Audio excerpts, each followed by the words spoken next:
ISI, MI, IB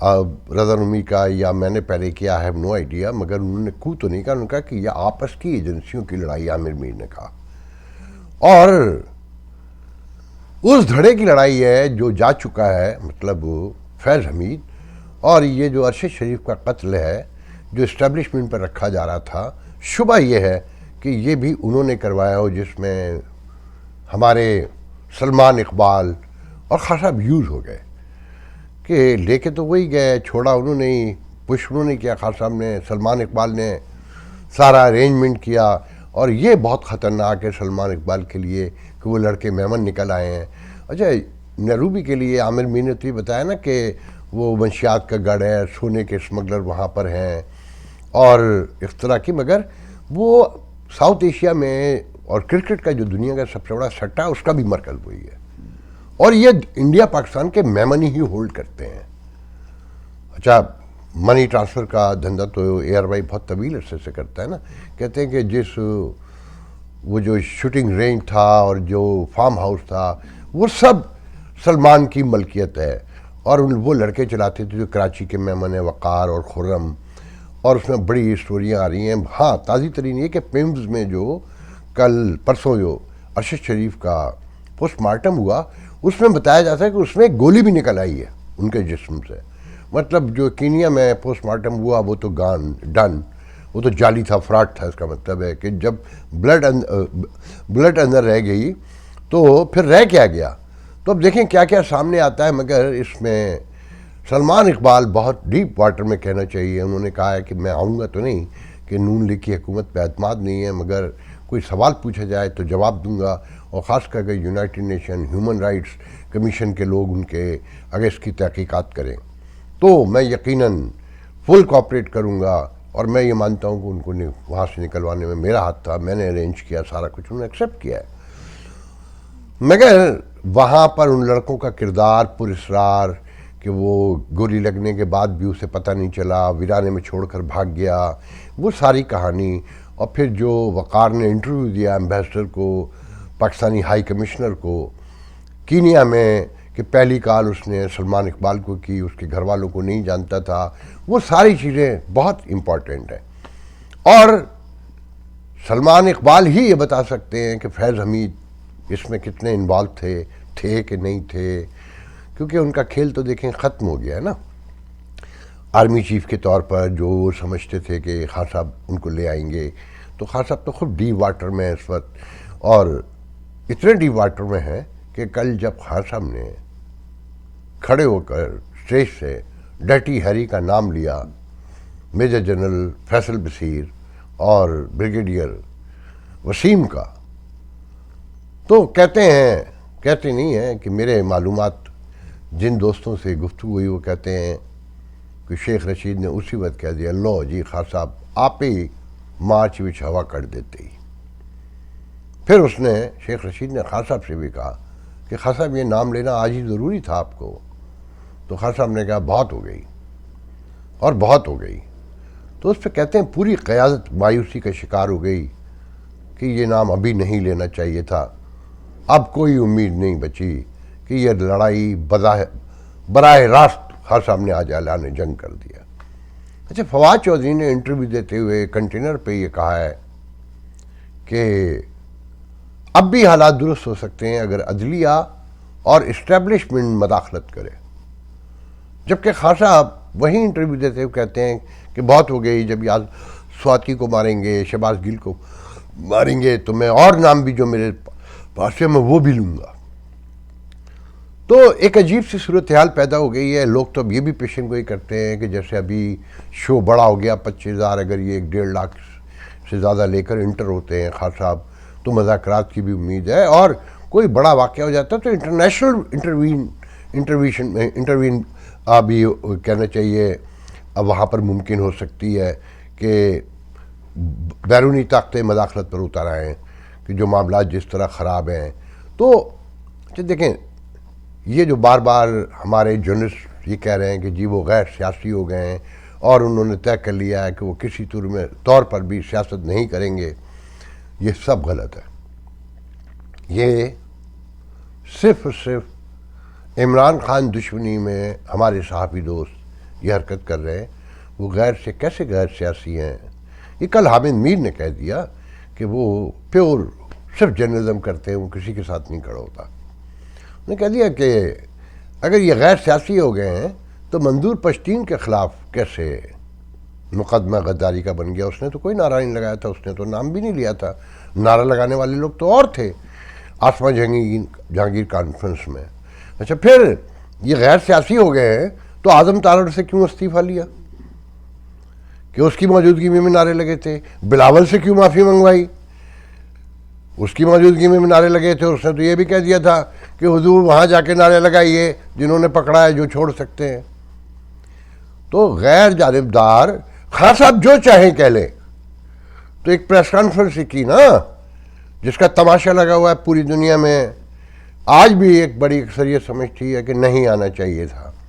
D G I S P R بہت تھا, یا آئی ایس آئی اپنا کوئی اسپوکس پرسن بنا لیتی اور وہ سامنے آ جاتا اور وہ بیان دے دیتا. ندیم انجم کو نہیں آنا چاہیے تھا, کسی بھی حال میں نہیں آنا چاہیے تھا. اس سے ریاست کی بہت بڑی کمزوری بھی سامنے آئی, اور میرے نزدیک صلح کا تمام مذاکرات کا تمام راستہ بھی خان صاحب سے بند ہو گیا.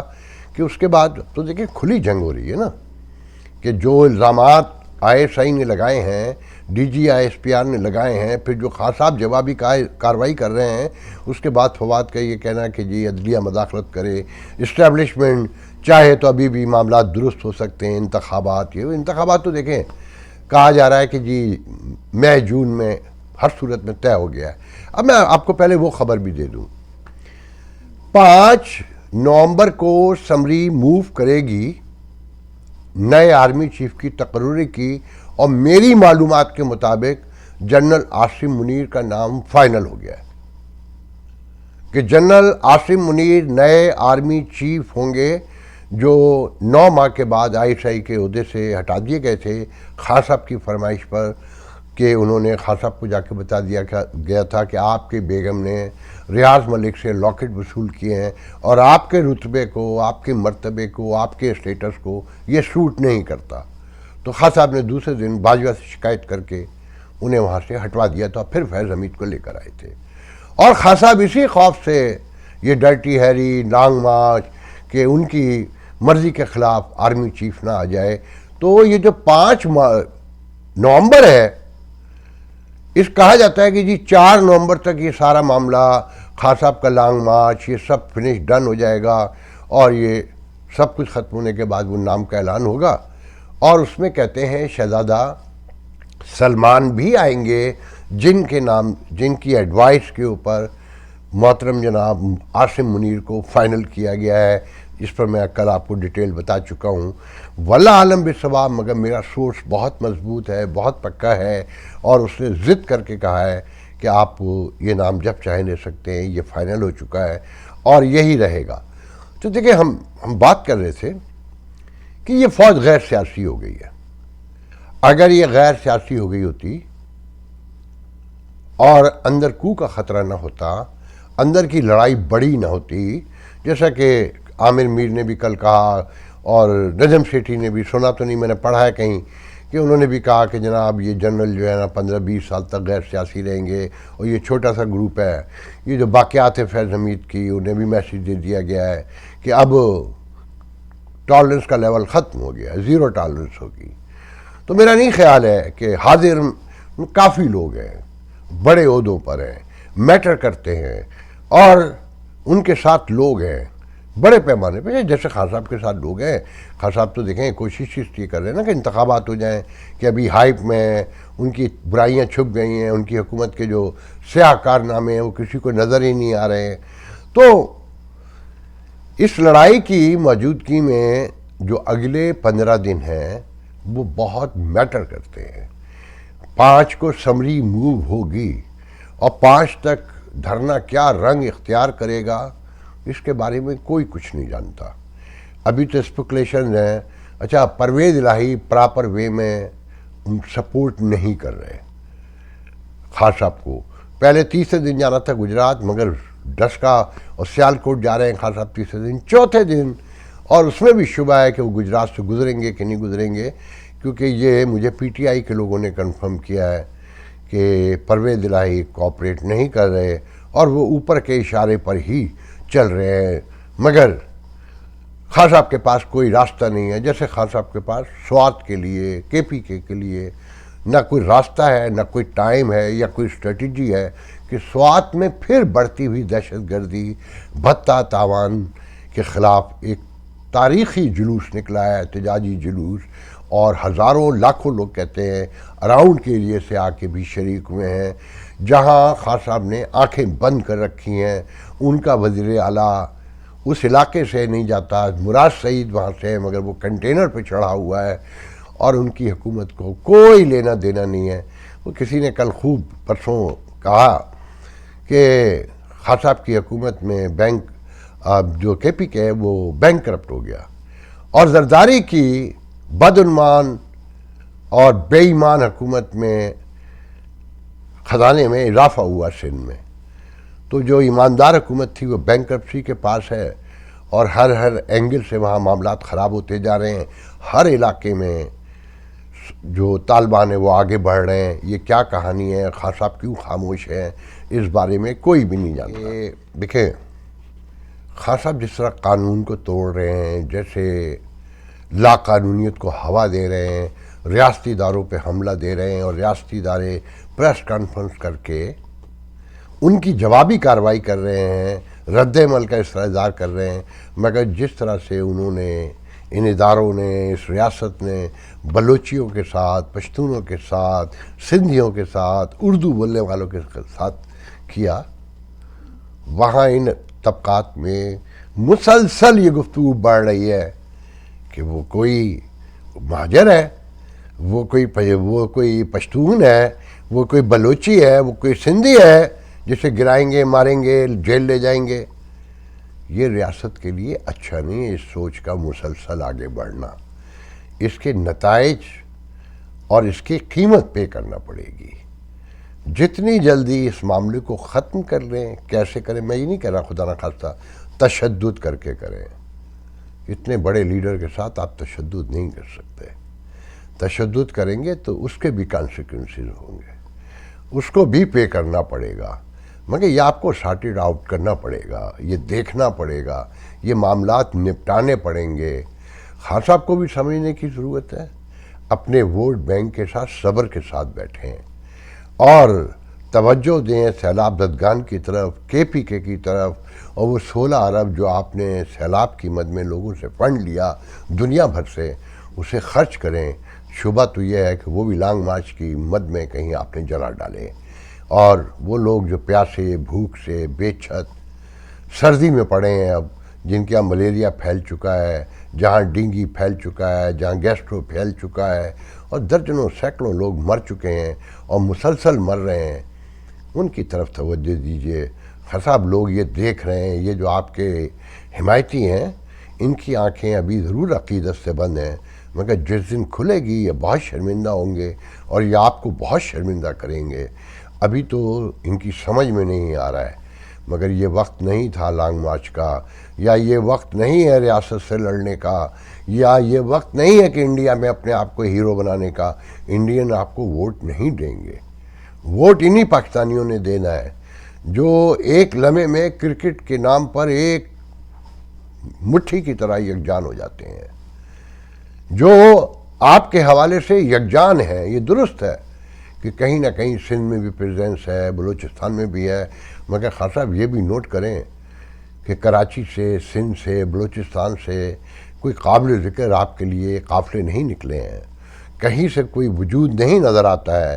یہ ساری باتیں آپ کے نوٹ کرنے کی ہیں، اور ہم آپ سے کہیں نفرت نہیں کرتے، آپ کی نظریاتی مخالفت کرتے ہیں، آپ کی خامیاں بیان کرتے ہیں، اس لیے کرتے ہیں کہ آپ ساتھ ساتھ کریکشن کرتے جائیں، کہ کل ہو سکتا ہے کہ آپ بھی وزیر اعظم ہوں، کیونکہ دعویٰ کیا جا رہا ہے کہ وہ الیکشن میں مداخلت نہیں کریں گے، کیونکہ مشکل ہے، جس انداز سے لڑائی ہو چکی ہے اب وہ سب کچھ کریں گے آپ کے خلاف، کیونکہ آپ رک کر نہیں دے رہے، آپ مان کے نہیں دے رہے۔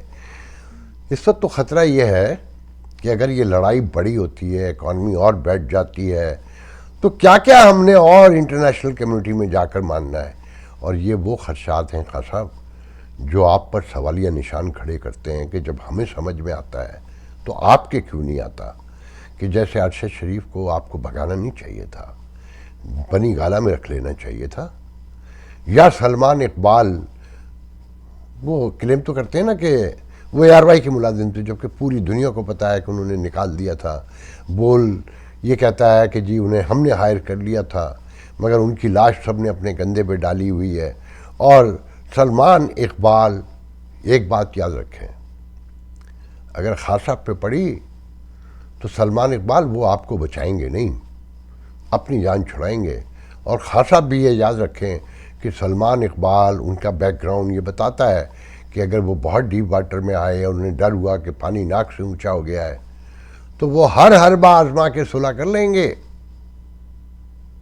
ان کے کھربوں روپے کے معاملات ہیں، اور ان کے وقار جیسے ملازم، ان کے نام پہ کاروبار کوئی ایک عام بات تھوڑی ہے. کینیڈا سے بھی لوگ گئے ہوئے ہیں، میں نام یوں نہیں لینا چاہتا کہ وہ ذاتیات ہو جاتی ہے، کہ ان کے نام پر پاکستان میں کاروبار. خان گروپ بار میں سپریم کورٹ میں 4 سال کے بعد ان کا امیدوار جیت گیا ہے عابد زبیری.